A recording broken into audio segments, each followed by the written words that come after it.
and welcome. I'm Dave Marlin, and this is the Human Up podcast.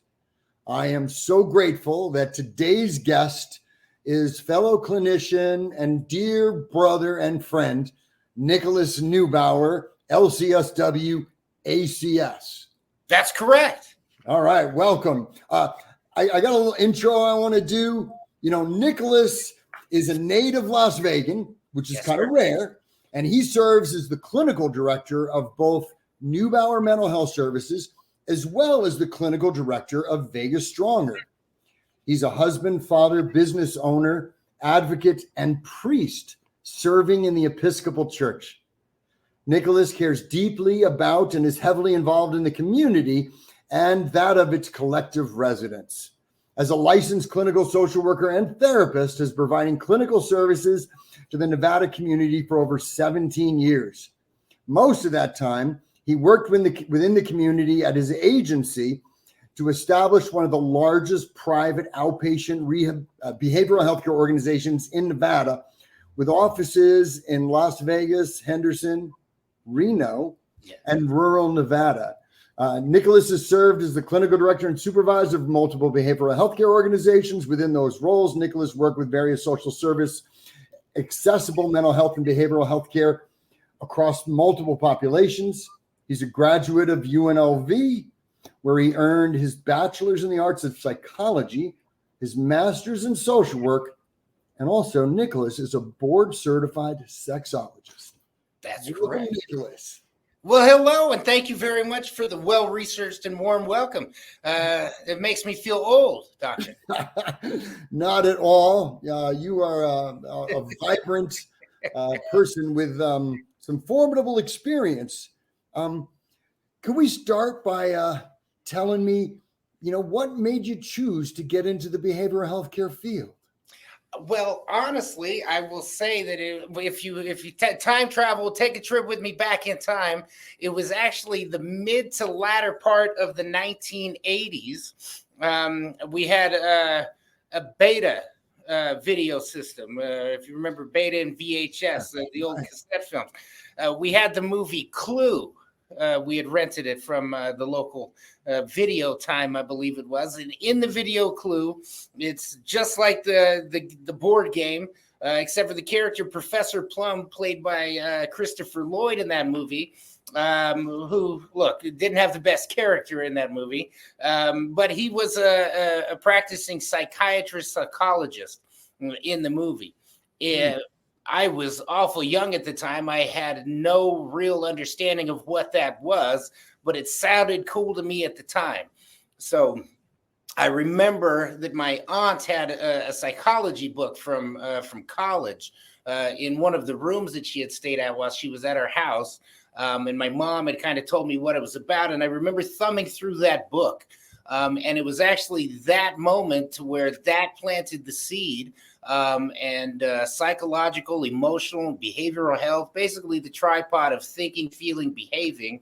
I remember it catching my interest just about in the same time period that I started to listen while I was at church. So both the gospel as well as the field of psychology I was introduced to at that time. And you know what? That seed that was planted, it never left my mind. And I did explore some different majors when I started college. But my mind was always on psychology. I never left that major. And it just ultimately led me to where I am today. So a quick trip to the video store in 1987 brings me right here. I'll never look at Professor Plum the same way. Me neither. I actually just played Clue the other night with my daughter, and I was Professor Plum. Oh, that's adorable. And how lucky. Many people, go through their whole life wondering what's their God-given talent. And how amazing that you had an aha moment where his plan was unfurled. Absolutely, without a doubt. And honestly, like I said, the only real space I ever tried to stray from was I was going to go pre-med with a dual major, psychology being one of them. And as I got into the 300 level chemistry classes, because I was dead set on being a psychiatrist at that point, I went to the very first course. It was in an auditorium. The professor was only reviewing the syllabus very first day. I got maybe 45 minutes through that, and they were drawing formulas on the board and this, that, and the other. I literally grabbed my books and I said, psychiatry is not going to be for me, doctor. So off I went. I was at that point, I was all in on becoming, actually my goal was to go into psychology and academia.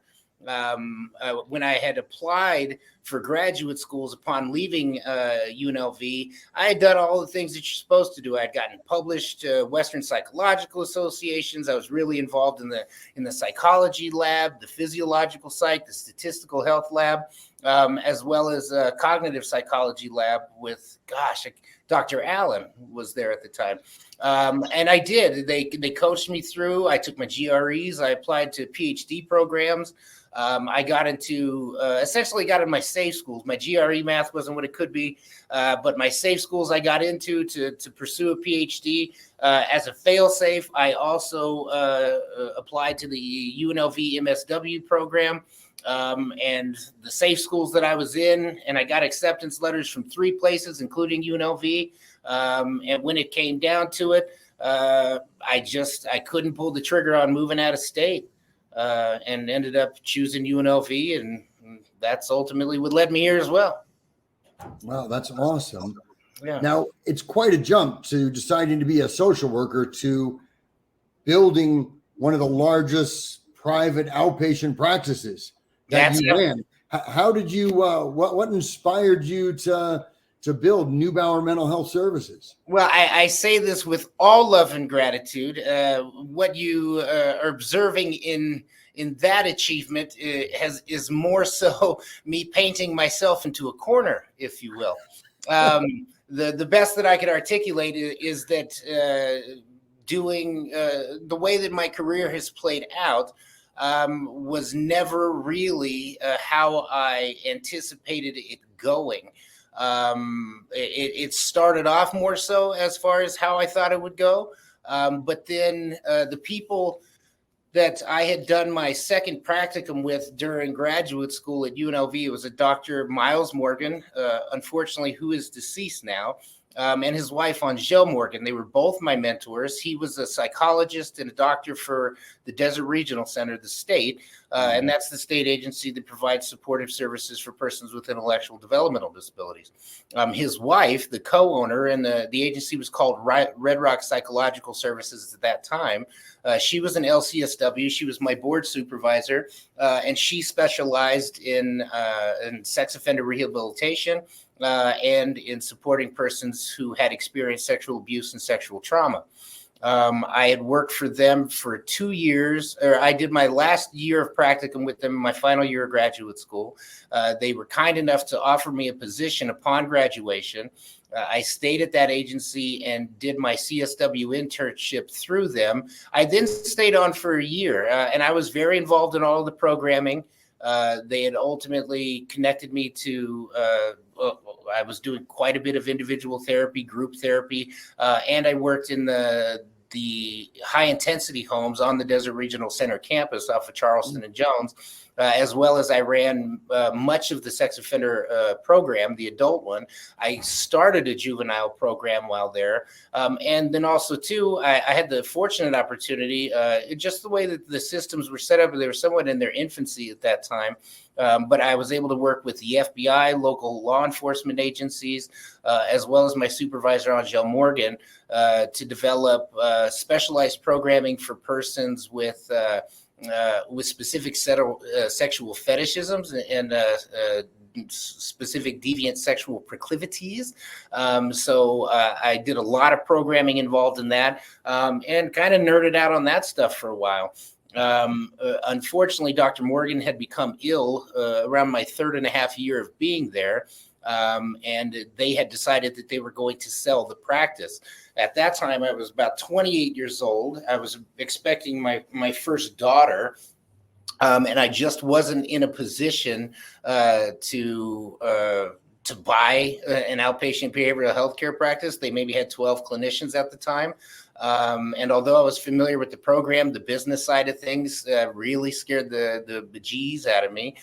So I balked at that, and I chose to go out on my own and open Neubauer Mental Health Services. And that's what led at least to the foundation of Neubauer Mental Health Services in April of 2010. Now, anything that's growth related, I would say that I being very active in the community, the person's having been born here, having gone to school here, having relationships with people here, it was, and plus the springboard that I had from Red Rock Psychological Services with the sex offense community, the courts, and the Desert Regional Center through Dr. Morgan, I was able to establish some pretty strong legs as soon as I did open and hang my own shingle. And from that, just with the insurance company credentialing, with having strong referral sources, those things, essentially everything that's built after that has just been a response to referrals, volume. In the beginning, I thought it would be great because I would lose the opportunity to work with certain people because they wanted to work with a female and not a male. So my initial response to that was to hire and bring in a female clinician to support the population that specifically wanted to work with females.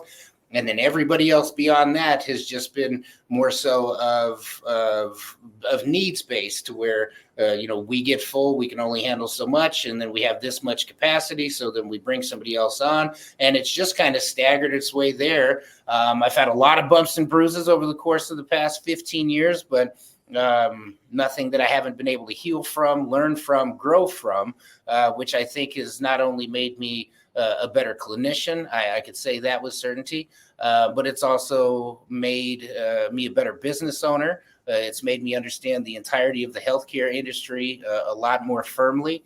And again, these are all things that I had no expectation of when I first got out of school. So I'm grateful for all the bumps and bruises. I'm grateful for where I'm at now. And I could not be more grateful that I am the clinician that I am the clinical director that I am, and that I have the agencies, specifically Neubauer Mental Health Services, Pinnacle, and that I have the opportunity to be the director of the clinical director of Vegas Stronger. So again, unintended consequences. I couldn't be happier with those in this case.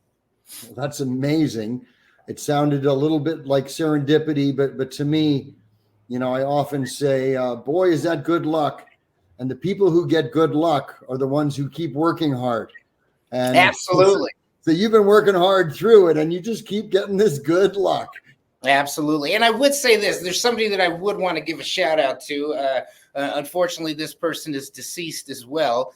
We could just call him Eric for privacy's sake, but during my internship, I had never clearly sat down with a patient individually.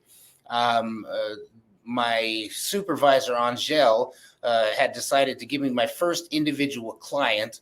And when I went into the office to greet this person to do my first ever session, this gentleman had a very intimidating look, an enormously large frame. All that I had knew about him is that he had several felonies, one of which was murder. And I found myself alone in a room with him, and he was an older gentleman. And I just remember being about as afraid as I've ever been. But he had been in counseling for some time. He had been in groups for some time.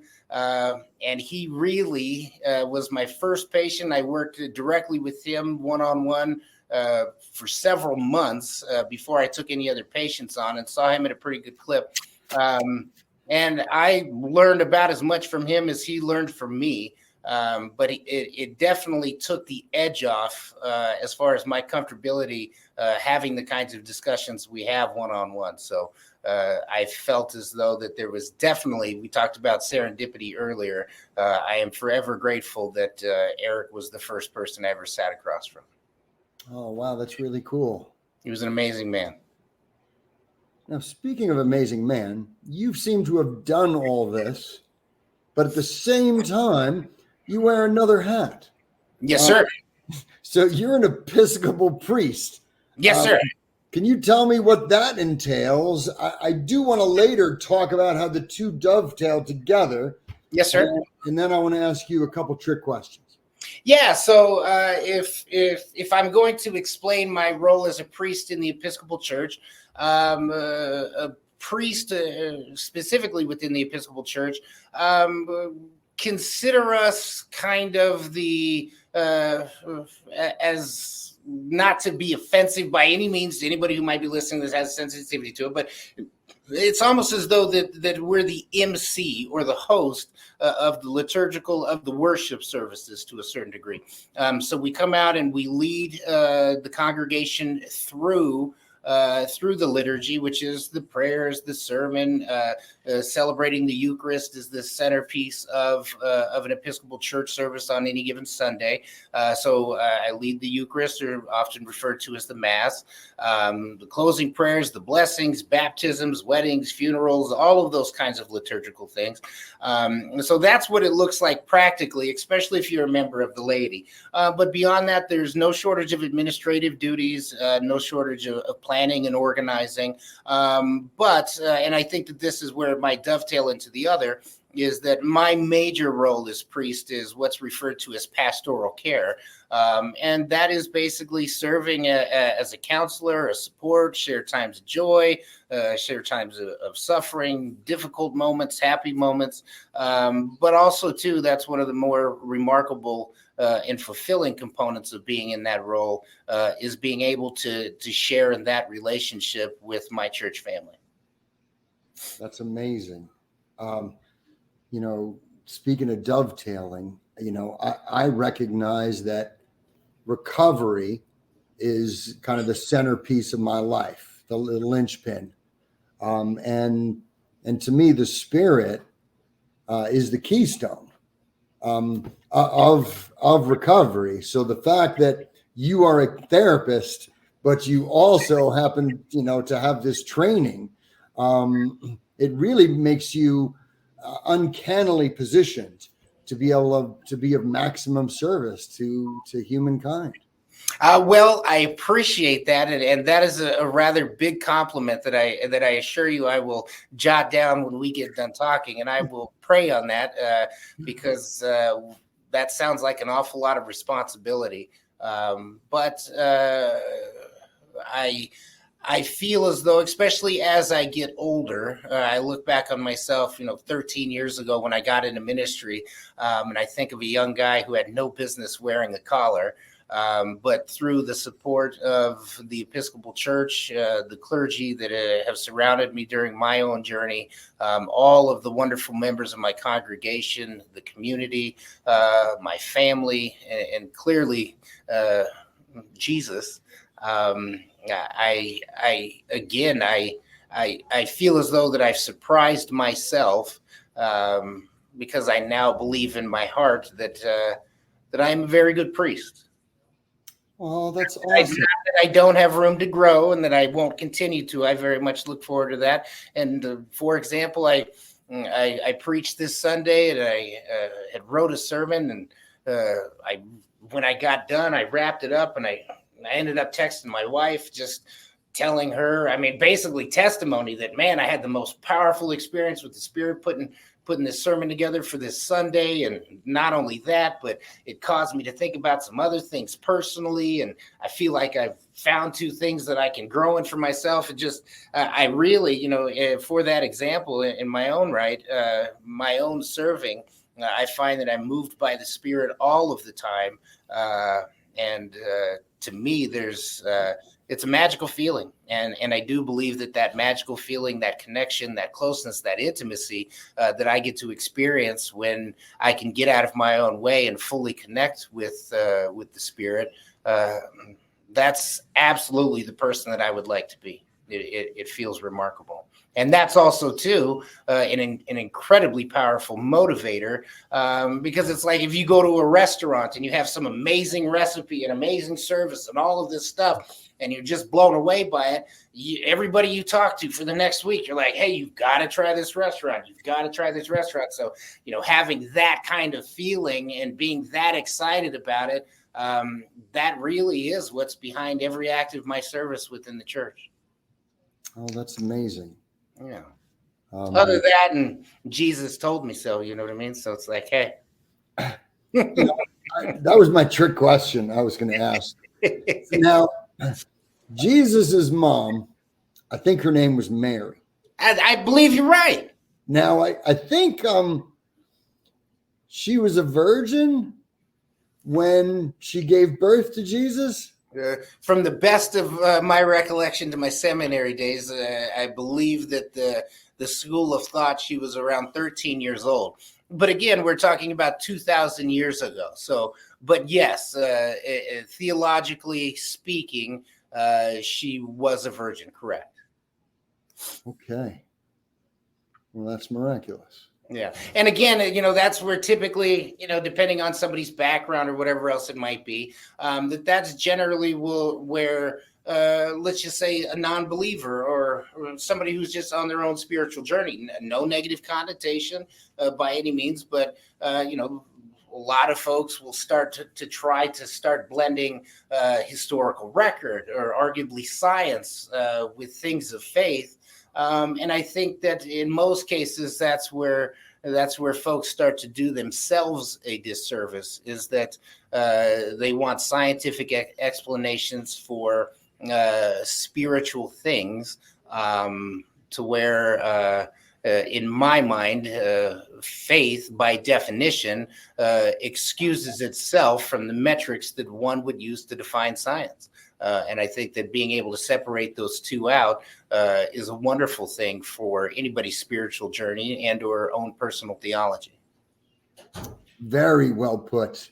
And thank you for, grabbing that whole question. There was a podcast or an interview between C.S. Lewis and Sigmund Freud, which, if you haven't watched it, I encourage everybody to, where, to me, what I took it is at the end of the day, C.S. Lewis was said at the end of the day, a leap must occur. That's right. Of faith. And as time progresses and we have more facts and more science, the bottom line is at some point a leap must take place. That's right. And I often think about I think it was Indiana Jones in The Last Crusade, going back to these old movie references, but there's this one point, Harrison Ford as Indiana Jones has to cross this crevasse, if you will, to get to essentially the Holy Grail, right? And his father had been wounded, and his motivation to get across is because he's got to get this cup because it's the healing cup so he can save his father. Well, in any event, he reaches this crevasse, and there's no bridge, and there's a tiny opening on the other side, and he's looking at about 30 feet of just imminent death. But he recalls from his readings that the bridge he has to cross is a bridge of faith. And he literally, his character steps out into nothing, and he finds that he's on solid footing. And once he steps out and he makes contact with that, then the bridge literally appears to him. And that has always been my experience, that yes, I too, and I continue to have to take leaps of faith in my life all of the time, because there's a lot of uncertainty, and it's a very difficult experience to be a human being here on earth. But I have always found that when I find myself in a fork in the road and it becomes necessary for me to take a leap of faith, and I blindly step out feeling for that bridge, that bridge has always been there. And every time that I step and that bridge is there, it only reinforces that I could always see that bridge. And it does change your perspective. It changes your perspective. It changes your heart. And if you allow it to, it changes the way you see and do everything. And it doesn't mean that you don't have to continue to be intentional about it. You do have to work it, but it's just like any other relationship that you find valuable in your life. And the best that I can say is that the more you put into it, most certainly the more you get out of it. But it does require a lot of faith and uncertainty. I don't mean this disrespectful, but hallelujah. Amen. That was beautiful. Amen. And as a recovering guy, I had found the same thing where that it was the idea of me not doing drugs or me not ever having a drink again was just impossible. Understood. That's a long time. Forever's a long time. Impossible task, but that when I gave it to him and I relied more heavily on him, when I prayed to him, I found that I could do it. And then after a few years of me stopping relying on numero uno and instead, relying on God, not only was it possible, but the byproduct was a life of joy. I would say to that, hallelujah. Right on. Now we got a lot to go through, and let's do it. We mentioned here that you, in addition to being a priest, you're also a sexologist. That's correct. What's a sexologist? And well, if we can bring a little humor in this, I don't know who is yes, please. Yes, I'm a priest, but priests are people too, and we have sense of humor. Some of them are dark, but in any event, a lot of times people think that because I'm a sexologist that it means I'm good at sex. Now, whether that's true or not, I will leave that to other people to determine. But as it relates, my specific interest in human sexuality is a specialty in sexual deviancy.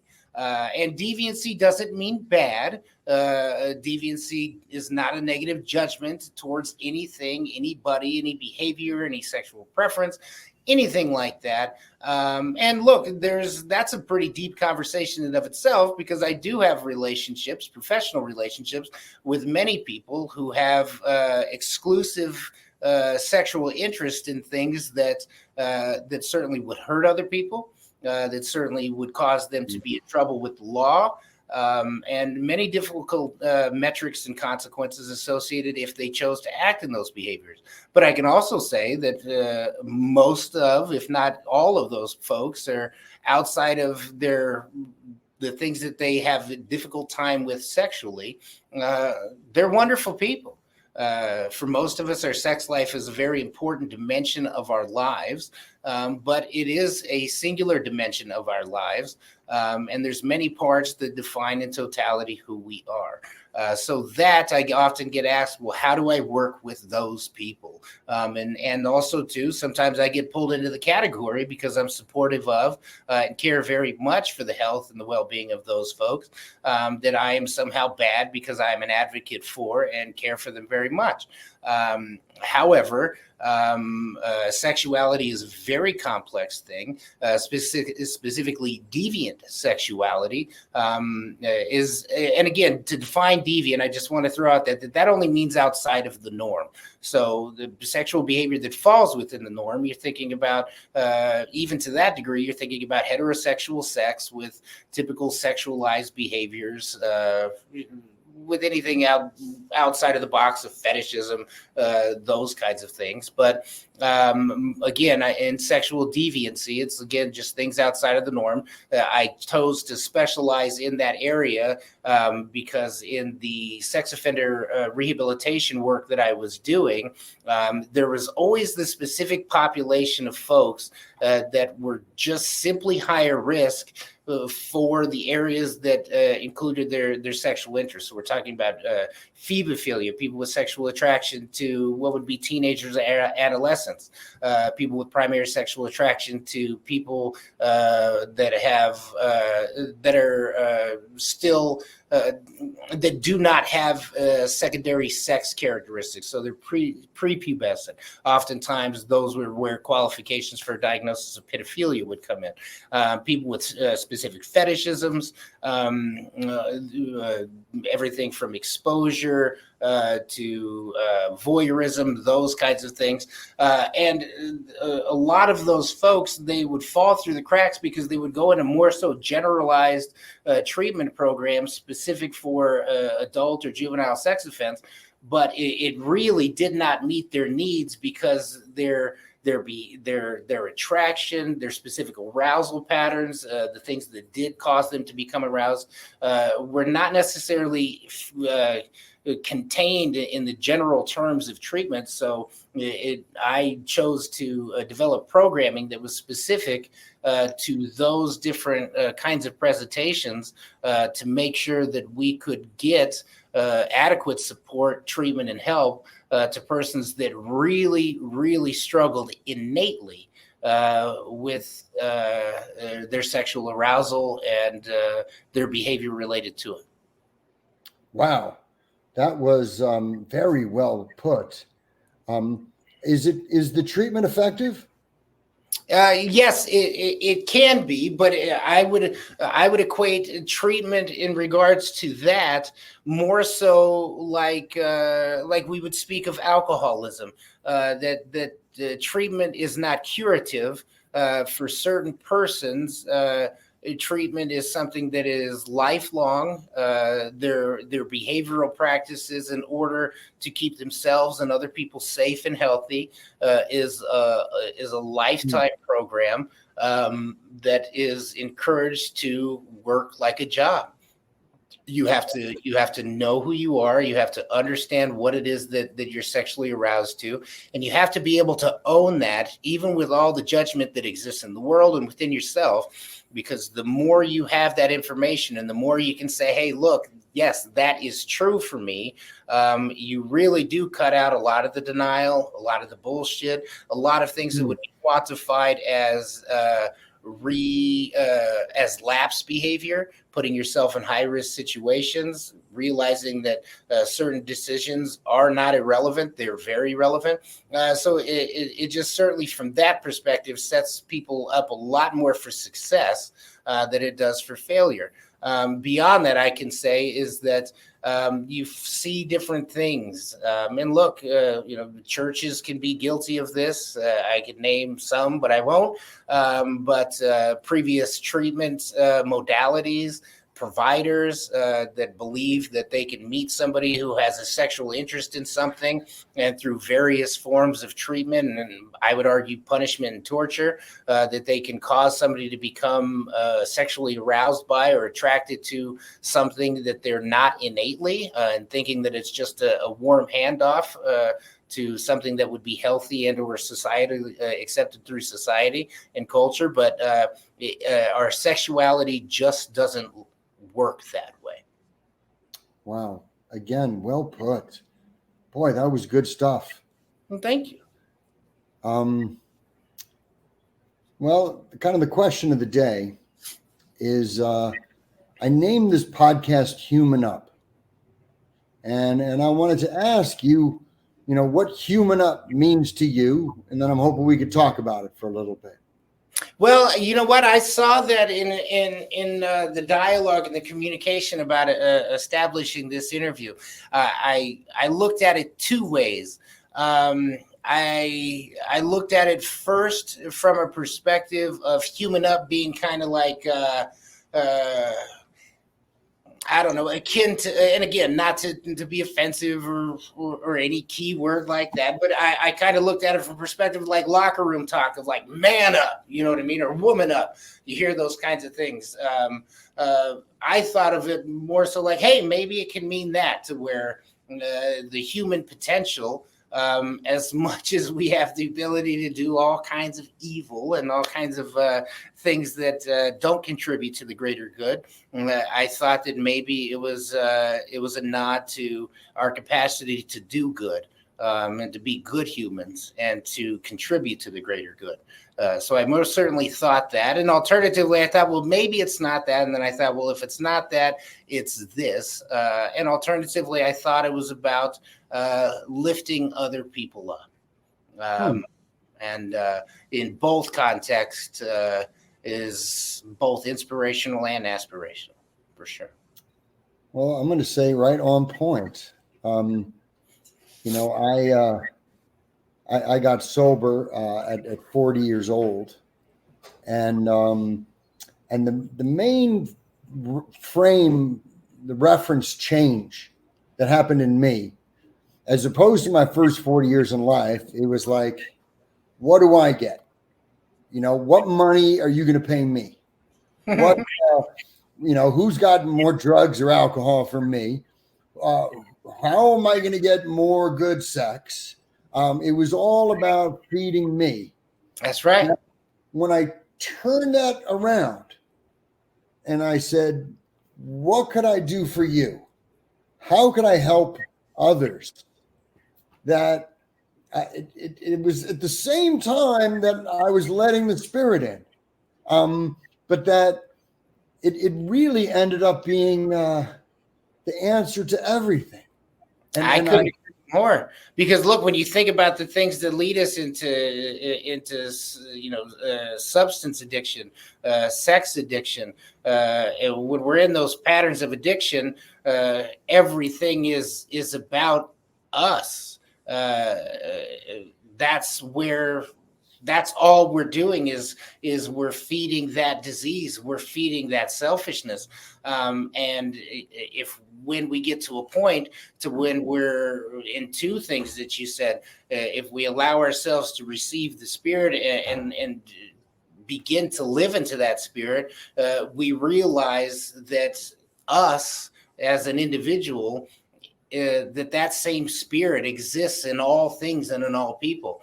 So it broadens us up to where it's not just about us and our needs, but it's about the Spirit and the needs of the Spirit, which include all of humanity and being in relationship with all there is.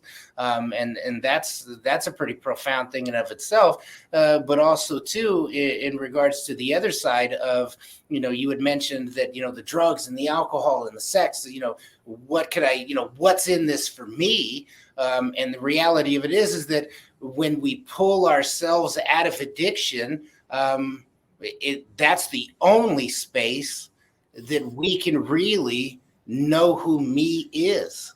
Because if not, we have this in our system, we have this in our brain, we have whatever else it might be. We're not a full representation of our true selves. Reasonable argument, we get ourselves caught up in those things because we haven't been able to deal with us.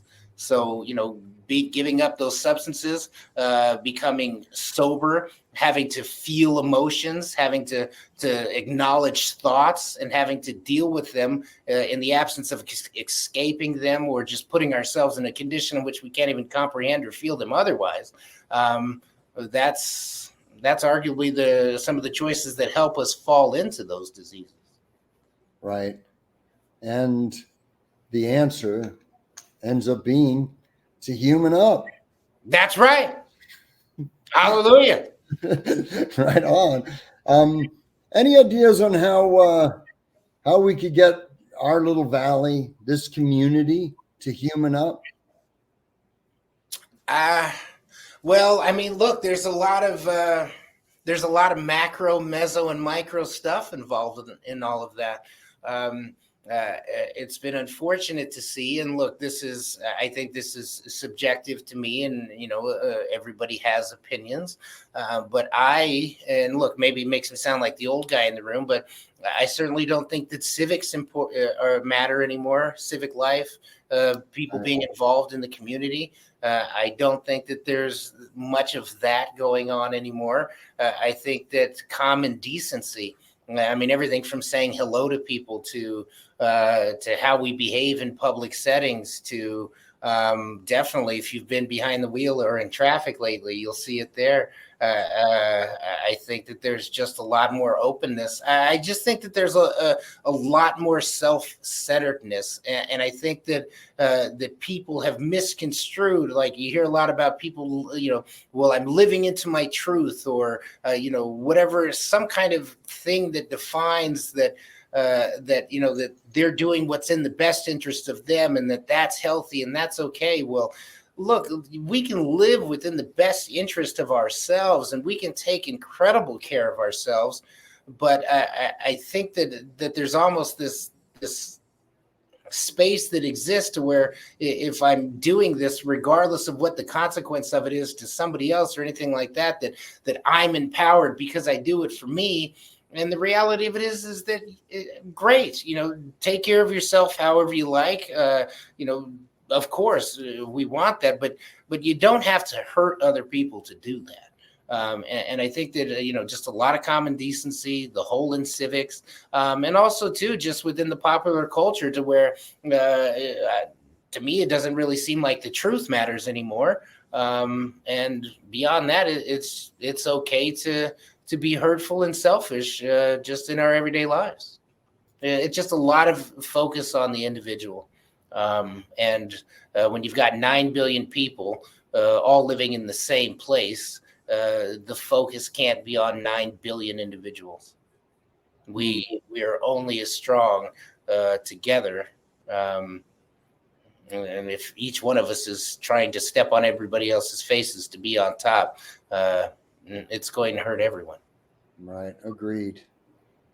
Well, thanks for the civic reminder. Yes, sir. That's my civic duty.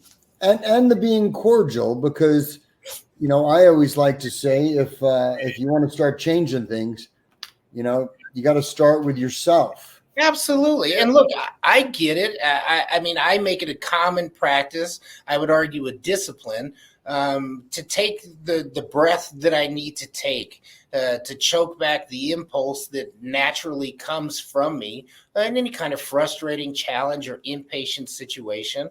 And I really work hard to step back from those impulses, and to try to engage a situation with patience, with positivity and kindness. And I can say that, yeah, it's a frustrating practice. It probably makes me a bit more tired than I need to be by the end of the day, because I was intentional about taking that time. But I can say that when you do it over time, that one, you can see that it's infectious. Because if you respond to persons that way, and maybe they're in their hurry, maybe they're in their impulse, and then you respond to them in a kind, pleasant, and patient way, or you don't take the bait, well, usually most people don't like to be the only jerk in the room. So they respond favorably. A smile can be contagious. All of those kinds of things. But also beyond that,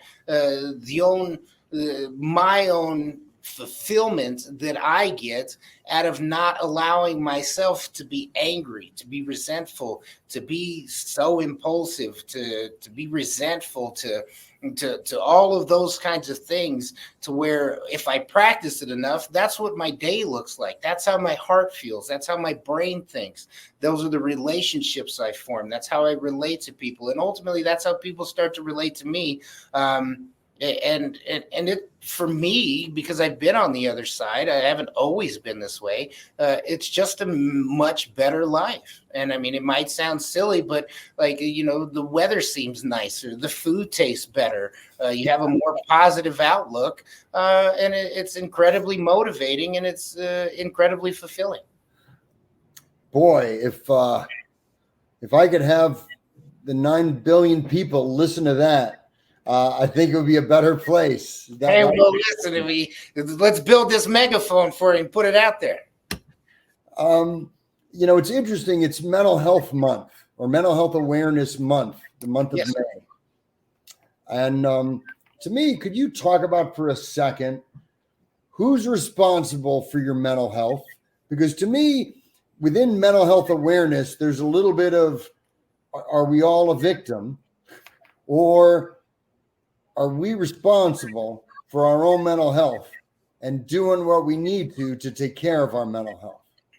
That's right. So I do think that there's a delicate balance there. I would say that an overwhelming prevalence of the population uh, is responsible for their individual mental health. And just like they're responsible for their heart health or their hair health or their dental health or whatever else it might be, that is ours. It belongs to us.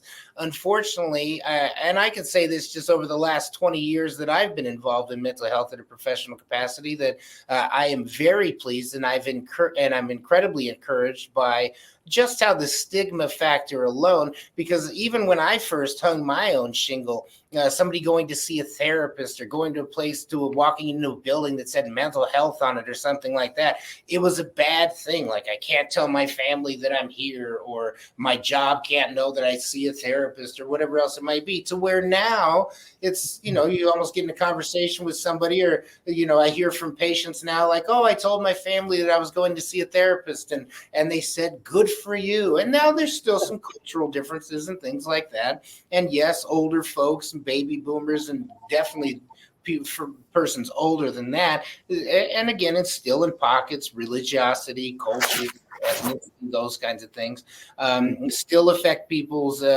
viewpoint of mental health. But I'm incredibly encouraged by the direction it's taken over the years. But again, to the question, each of us are responsible for our individual mental health. However, I did say that that as it relates to the prevalence of the population, the overwhelming majority of us are, because there are, and again, it's just based on prevalence models. The statistics are out there. It's, you get 100 people, you're going to find X. You get 1,000 people, you get X, and you can extrapolate that number across 9 billion. But ultimately, there are going to be people that, through no fault or choosing of their own, have specific mental health conditions that do put them in a basket of folks that do require the consciousness, the love, and the support and the care of the greater population to care for them. And sometimes that means to make decisions for, leading to treatment, housing, to daily support. I mean, you name it. But there's just certain persons, again, through no fault of their own, that simply just don't have the capacity to understand what mental health is, how to care for their own mental health, and to be stewards of themselves in a way that that they are safe, and that potentially in some cases that others are safe from certain things that they may do in their inability to care for themselves.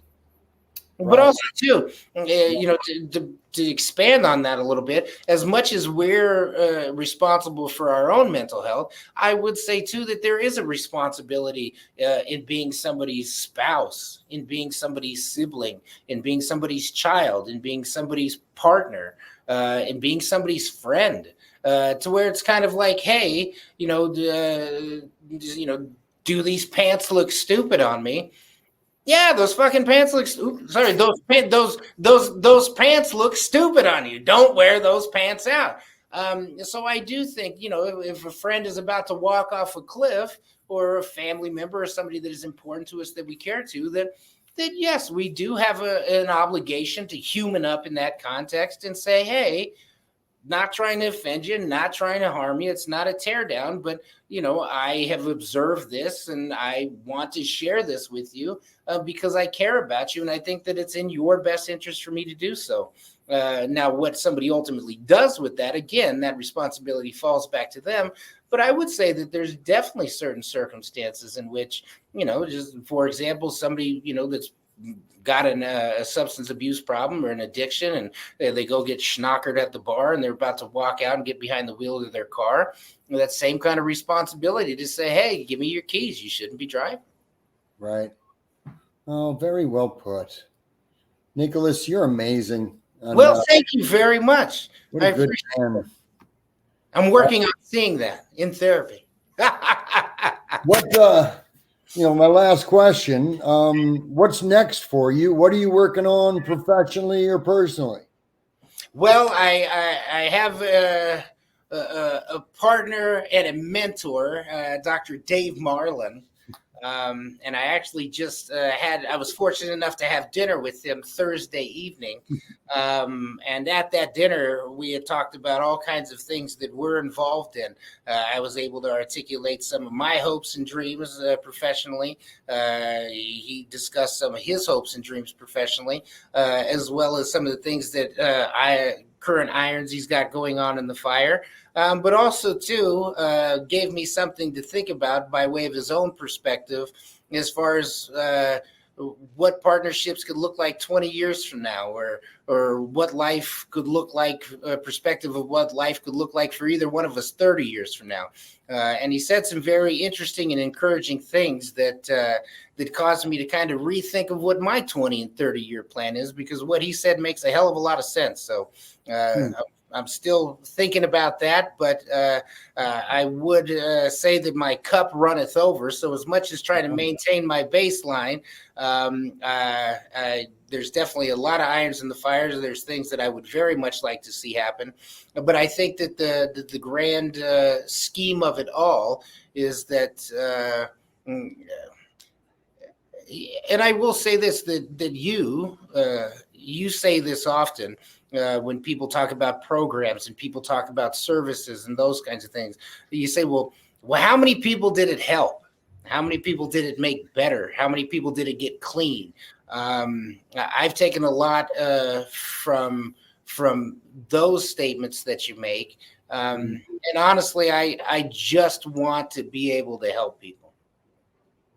That's Same. what I want. Nicholas, this has been better than I'd hoped. I'm so thrilled.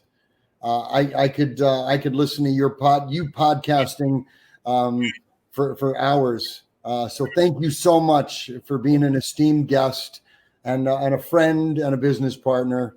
Absolutely. Thanks so much for being on Human Up. Hey, well, listen, I love you to pieces. I think the world of you.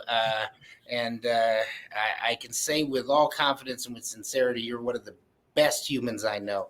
And I could not be more grateful to work with you, and most especially to have you as a friend. You are a very special person. And I do think that although you have a larger than life personality, it's always unfortunate to me that your persona and your professional deeds kind of eclipse the totality, and that not all persons get to see just how much you human up and how wonderful you are in very difficult circumstances to many people that you come into contact to.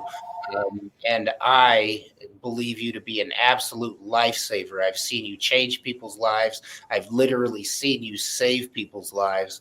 And because that's who you are, and I get to be in your company, is a pretty wonderful blessing in my life. Thank you, Nicholas. I appreciate you being on. I can't wait to see you soon. Thank you, Doctor. I will see you soon. You take good care of yourself. Thank you for having me. Human up, brother. That's it. Let's do it.